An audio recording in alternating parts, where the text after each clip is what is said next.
伫咧新店口乡这成功路附近的农地，拜日传出互人伫遐乱倒垃圾土，现场搁再查到11桶外口有打工，这是有毒化学漂式的铁桶啊！新店县相关单位接到通报了后，也去到现场采样，要了解这物件敢会造成败害。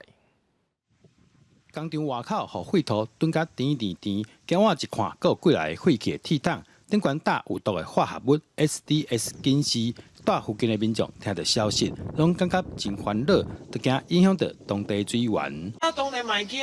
搁迄有毒的物件离水较近着，万不离水若淋落身躯内底，身躯内底无中毒，足恐怖的呢。附近呢盖了很多铁皮屋了，而且它完全没有经过申请，遗留在外面的有了新北市的那个再过来的装那个。有毒化学物质的那铁桶，还有10几个还在那边。新竹县河口乡华成公路附近的农地，拜日传出互人倒大量的废土、掺废弃的铁桶，县府接到通报，派人采样。初步了解，铁桶是对新北市资源回收厂来的，后续会采样厘清内底底啥。现场发现数桶原盛装化学物品之铁桶，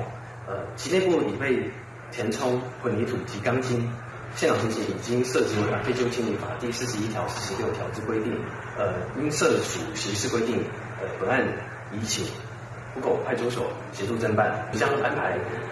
采样稽查，以维护县民之安全。环保局表示，现场的管理员讲，铁桶内底是用来固定地基的暗蒙头，不过敢真正有影，嘛是要等检验报告出来才知影。目前会先依照违反废弃物清理法、农业发展条例，甲嫌疑人依法上班。记者杜君和新店报道。